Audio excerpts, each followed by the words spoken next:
Ndị be anyị ekene m unu. Igbo mụrụ nze mụọ ọzọ. Ekenekwa m unu ma kene ihe na-emere unu ihe. Anyị ka nọkwa n'akwụkwọ abụ Ọkpa Akụ Eri Eri. Cheta n'ebe anyị kwụsịrị bụ ebe Chinedu na-akọrọ ụfọdụ ndị mmadụ ahụhụ na ihe ọ na-ahụzi n'ụlọ be Akụbụzọ. N'oge ahụ, ọtụtụ ihe oriri Akụbụzọ siri n'Abangwu bute agwụwala. Ụfọdụ malitere mebiwe, ji ndị ụfọdụ akpọwara nkụ ma ọ bụ lewe ure. Akpụ amịkpọrọ amịkpọ agbawala ụtụ siwe isi n'ihi na ha anọọla ogologo oge. Ha anakwaghị atọ ụtọ oriri, ma Akụbụzọ achọghị ọtọgburu onwe ya, kama ihe bụ mkpa ya bụ erijukwara afọ. N'otu ehihie, Chinedu siri ji na akwụkwọ nri dịka ọ narị eme, ma ji ahụ ekweghị eghe eghe n'ihi na ọ kpọwala nkụ. Mgbe ọ hụrụ na isi ji ahụ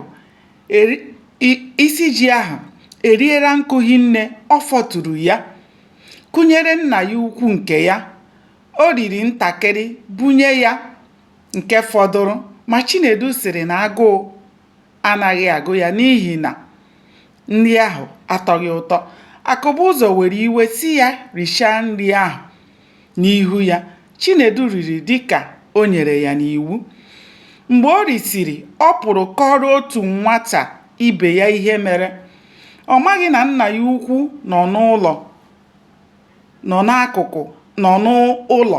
anụ ihe ọ na-akọrọ nwatakịrị ahụ bụ asịrị. Mgbe Akụbụzọ nụrụ asịrị odibo ya jiri ya agba, o meghere windo mee ka ọ mata na ya nụrụ ihe o kwuru banyere ya. Mamịrị ọkụ gwara Chinedu n'ihi na o jidela ya n'aka. Anaghị agọ odi agọ, ọ dị ya ka ya fee nku fela. Ọ dị ya ka ala meghee ka ya nakpuru, ka a ghara ịhụ ya anya ọzọ. Ahụ ya dum mara ya jijiji. Ọ chịrị uche n'aka, ọ maghị ebe ọ ga-agbaga. O mere were ọsọ gbaba n'ebe ọ na-anyụ nsị, gaa nyụọ nsị ọkụ. O wee chịrị uche n'aka, na-eche ahụhụ nna ya ukwu ga-enye ya n'ihi asịrị o jiri ya were na-agba.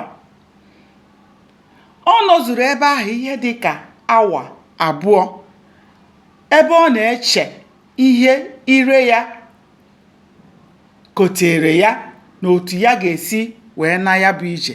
Gbanị ya na-esonyere m ka anyị chọpụta ihe mere n'ime akwụkwọ abụ Ọkpa Akụ Eri Eri. Ndewonu, ka o mesịa.